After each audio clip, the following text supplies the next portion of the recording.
What's going on with all the text messages?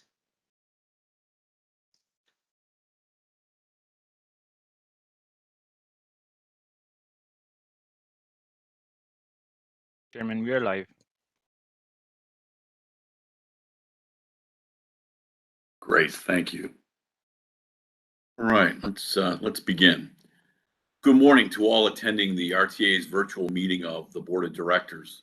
The Governor's emergency declaration remains in force during the current COVID-19 pandemic, and pursuant to his executive orders declaring a public health emergency and recent amendments to the Open Meetings Act, we will continue to operate under permission or with permission to conduct our meeting without physical attendance requirements. As the head of this public body, I find it not prudent or practical to hold an in-person meeting or to have our staff or any member of the board at our headquarters during this meeting. Now, a quick review of the guidelines for today's meeting. Keep your audio on mute as much as possible to minimize background noise, which can impair the recording of this meeting. When you have a question or comment, please raise your virtual hand. You're all good at doing that now. The board secretary will call on board members who have raised their hands one at a time. When he calls on you, lower your hand and unmute before you begin speaking. When we get to voting, please raise your hand to make a motion or second. The board secretary will identify who is making the motion and the second for our record, and he will announce the motion and second. After he announces the motion and second, lower all your hands. Are there any questions at this time? With that said, I will now officially call this meeting of the Board of Directors of the Regional Transportation Authority to order. I will recite the Pledge of Allegiance as we customarily do. You can remain muted if you would, and I will lead us in the pledge. I pledge allegiance to the flag of the United States of America and to the republic for which it stands, one nation, under God, indivisible, with liberty and justice for all. With that, Mr. Secretary, please take the roll. Director Indelcio. Present. Director Canty. Here. Director Carey. Here. Director Colson. Here. Director Fuentes. Here. Director Gavin.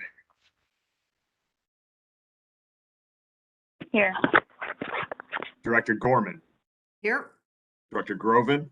Here. Director Holt. Here. Director Cotel. Here. Director Lewis. Present. Director Melvin. Here. Director Pang. Here. Director Ross. Here. Director Sager. Here. Chairman Dillard. Present. 16 present, 0 absent.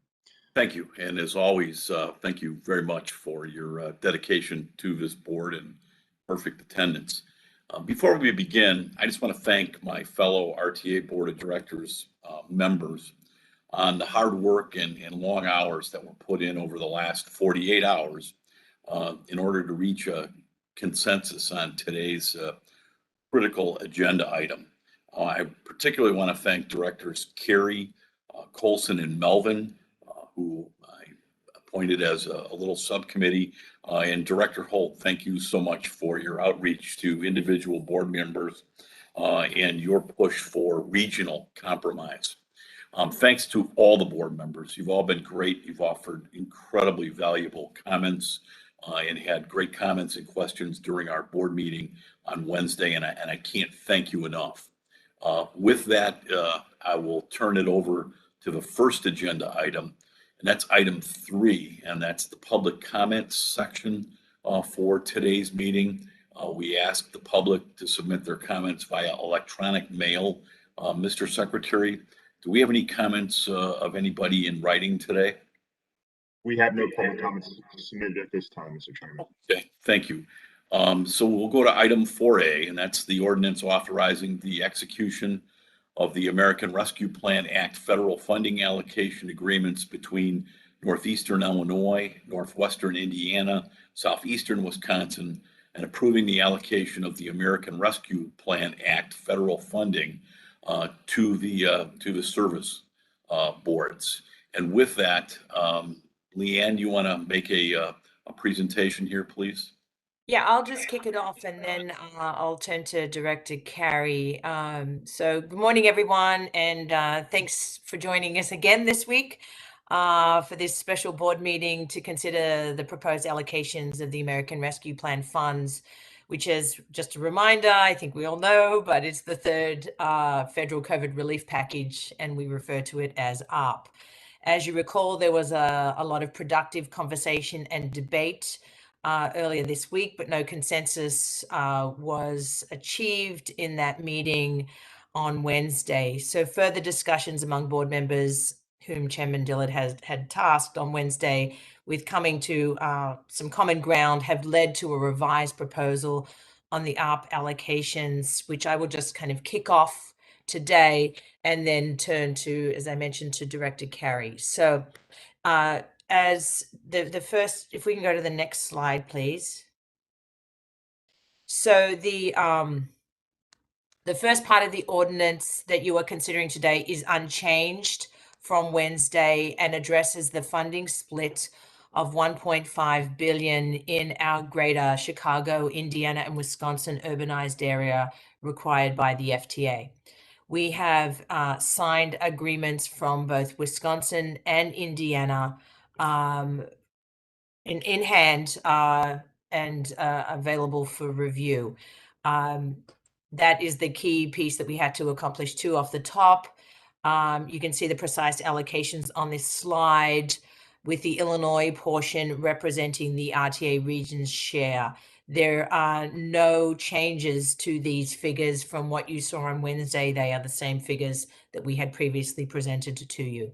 So with that, I will turn it, ask for the next slide to come up, and I will let Director Carey just talk to you about the discussions that have happened since Wednesday's meeting. Thank you, Leanne. And thank you, Chairman Dillard, for allowing me to help out on this. When we met, Directors Melvin and Colson and I, there was really just one objective: to get to an agreement that this board could approve today, could accept and approve, and an agreement that each of the three service boards could accept. Might not like it, but that they could accept it and live with it. When we first met, the three of us, we had a robust discussion and eventually agreed to start with the proposal put forward by the staff based on lost fare revenue.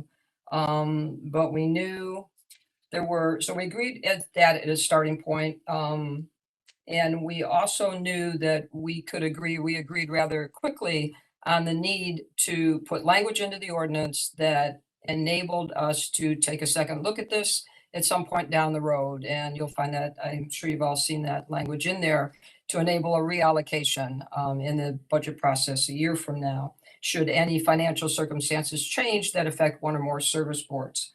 So we agreed on that. And what that left us with, which was the crux of a lot of the discussion on Wednesday when the full board met, was the 40.9 million that was perceived as an excess amount for Metro, because it was 40.9 million more than their 2022 to 2024 plan numbers. Metro argued that it wasn't an excess per se. These numbers haven't been approved. So there was a difference of opinion on how you viewed that 40.9 million. So we knew that to get to today and to move forward to enable CTA to apply for the money, which will benefit the entire region, we had to find some way to handle that 40.9 million. A lot of discussion went into that.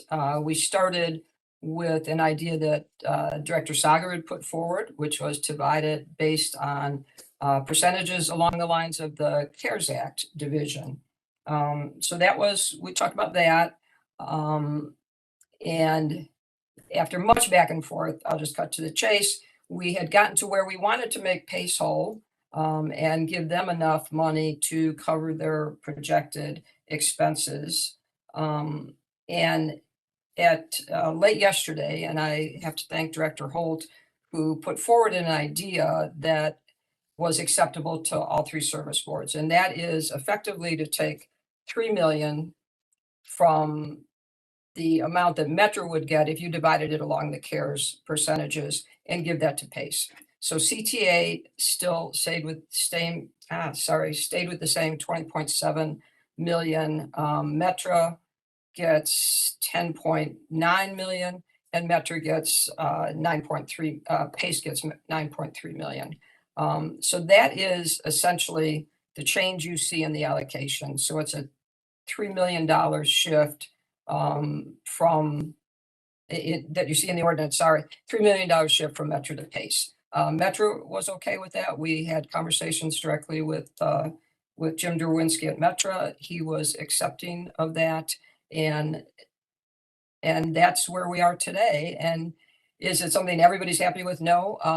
The CTA, my understanding is the CTA feels that because by giving that money to PACE, it now puts them in what would be perceived as an overage on their plan numbers. But my understanding is that CTA felt that the optics of that were better than just one of the 3 service boards having an excess amount. So that's where we are. I really need to thank the leadership of the service boards. We included them and we met Wednesday afternoon, just the 3 board members, and then Thursday, we met at length with the leadership of the service boards and really appreciate their input and their comments. And I'd like to thank all my fellow board members that were involved in this. There were a lot of phone calls, a lot of time went into it. And I think we're at a spot where we can set CTA up to apply for the money, benefit the region, and move forward from here. I don't know if Directors Colson or Melvin have any comments. No, I think you pretty much said it all. And let's remember that this budget year, more than any other, is going to be aiming at a moving target. And I'm sure we're going to be revising budgets every month as conditions change. But this is an important opportunity for the region. We need the CTA to apply for a pot of this $2.2 billion, and we can't let that opportunity go. And I urge my colleagues, for the reasons Pat stated, please to support this ordinance. Thank you. Director Melvin, you want to add anything here? Yeah, I just want to say that through it all, the watchword was, region, like focus on what's the best thing for the region as a whole, and that's so important for us to remember as we go forward with these things. So, I think Pat said it was a robust discussion. I think that's an understatement for certain moments we had. But everybody, was really giving it their honest best, and that's so deeply appreciated. So thanks to everybody. Thanks. Director Holt, special thanks to you, who at the end, and as always, really uses your professional expertise and experience to help put something as tedious as this together. Anything to say, Alex? No, I think that Chris and Pat and Bill really said it, but I did want to, maybe one comment was just to echo the comments about the willingness of the board members and the service boards to think regionally and to come up with an approach and a compromise that hopefully puts us in the best place as a region, and the best place, CTA, and the best place to go forward and obtain part of the discretionary money that's at play in DC. So thank you. Thank you. That's well said. And again, it's as I tried to explain to a couple of members of the media, of a $1.5 billion allocation, we really focused in on 40 million. Granted, a lot of money, but to keep things in perspective, it's a relatively small part, but it's always the smaller parts that are the most difficult. And as I said on Wednesday, I can't thank President Carter, Executive Director Derwinski, and Executive Director Rocky Donahue for their passion. They're the best transit operators in America. They each do an incredible job every day, and their passion for their individual service boards, obviously, and the emotion showed. And I can't thank they and their staff enough, and to all the board. And we'll open it up for questions or comments from other board members. But there's a reason that your appointing authorities appointed you all.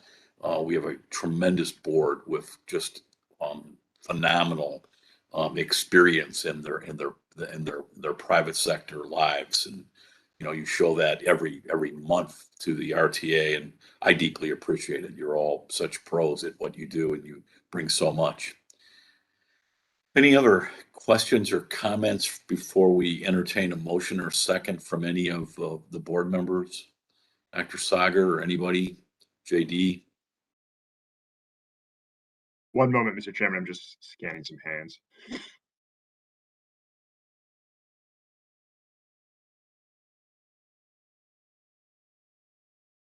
Don't see any additional hands at this point, Mr. Chairman. Thank you. And Mary Beth, thank you. You're in on these discussions early, and I really thank you. We have great veteran members of the board like Director Colson, and the newer appointees are Elizabeth Gorman and others are Director Gaving, just amazing. So thank you. So Jeremy, do you have any hands or not? I'm sorry. No additional hands at this time, Mr. Chairman. Okay. So how about a motion and a second to approve item 4A? We have a motion from Director Canty and a second from Director Holt. Great, thank you. With that, one last chance for questions or comments. Otherwise, I'll ask the secretary to take the roll. Sure. Director Indulcio. Aye. Director Aye. Canty. Aye. Director Carey. Aye. Director Colson. Yes. Director Fuentes. Aye. Director Gavin. Aye. Director Gorman. Aye. Director Groven. Aye. Director Holt. Aye. Director Cotel. Aye. Director Lewis. Aye. Director Melvin. Yes. Director Pang.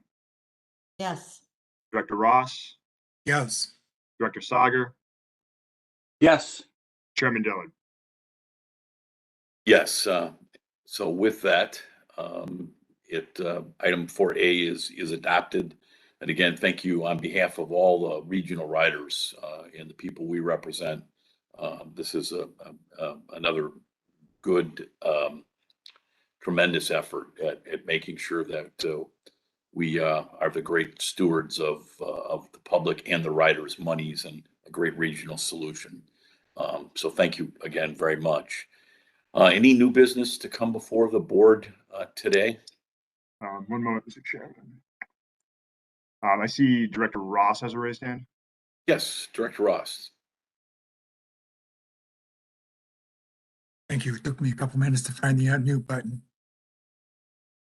I know in resolving this issue, we've discussed having some robust discussion about moving forward in terms of looking at the budget and related issues.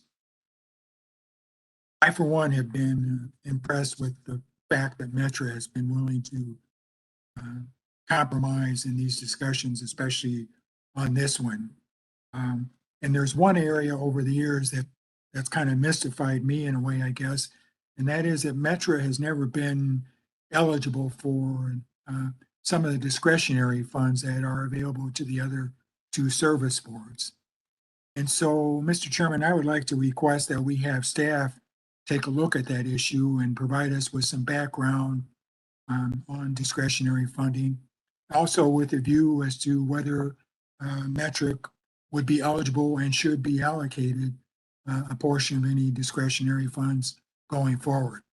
I think that's just an important part of being fair and objective and looking at the overall budget picture as we move forward.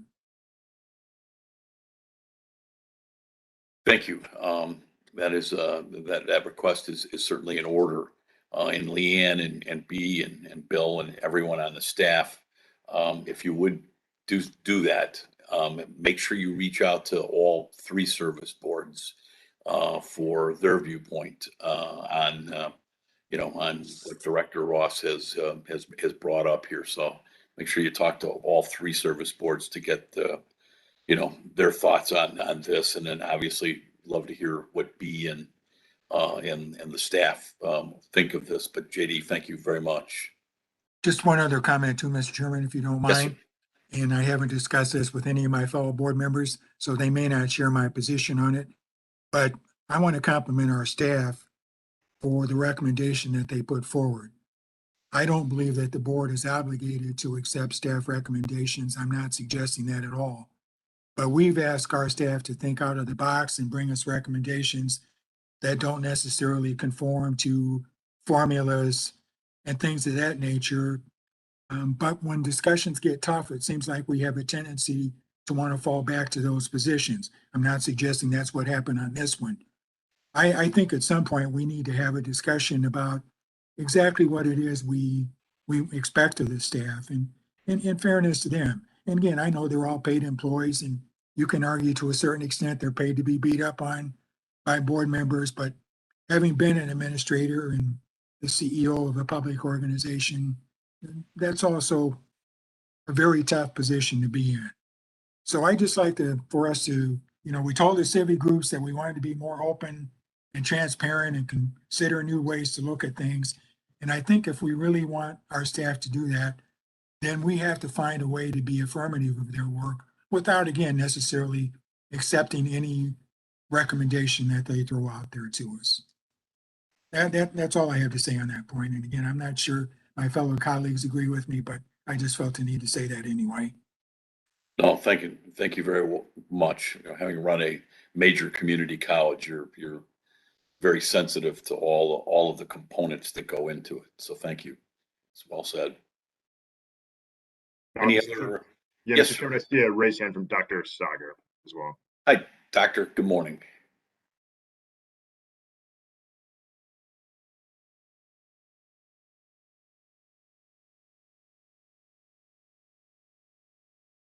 Can you unmute yourself, Dr. Sager?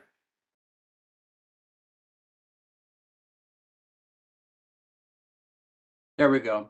Right, I just want to say thanks to our colleague, Director Ross, and echo his comments. I absolutely support them. Both points I think are extremely well made, and I look forward to working in a strong collaborative fashion on behalf of the board and our very incredibly strong and professional staff as we look at fair and equitable appropriate distribution of funds today and in the future. Thank you. Thanks, Doctor. Jeremy, any other hands? I see no additional hands, Mr. Chairman. Okay. Again, thank you to the board, to our staff, and to the service boards. If there's no further business to be brought before the board. Actually, I'm sorry, Mr. Chairman. I'm sorry. I think Director Melvin has a raised hand. Yes, yeah, Director Melvin. I just want to say that, when it comes to the work that was done over the past couple of days, I think the award for give and take really belongs to Dorval Carter.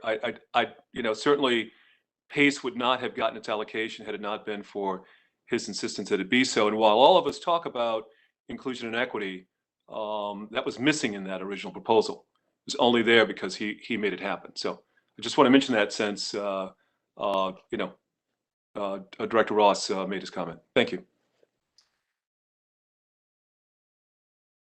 Thank you, Chris. It's a good point. And PACE and the CTA have a different role sometimes in the equity of the riders. Metro is very blessed with a different kind of ridership, but your point is very, very, very well taken. All right, with that, I want to remind the board that our next scheduled meeting is coming right up again, Thursday, November 18th at 9 o'clock. So if there's no further business to come before the public session of the board of directors, I'll entertain a motion in a second to adjourn. So moved. It's been moved. We got that. That was Michael Lewis. Jeremy, And anybody second else by want to Director. adjourn? Sure. Second by Director Indalcio. Thank you, Director Andalcio. And with that, all those in favor say aye or hit the leave button. Aye. And Aye. The ayes have it. And again, thanks, everybody. We are adjourned. Thank you. Thank you. Bye, everybody. Thank you.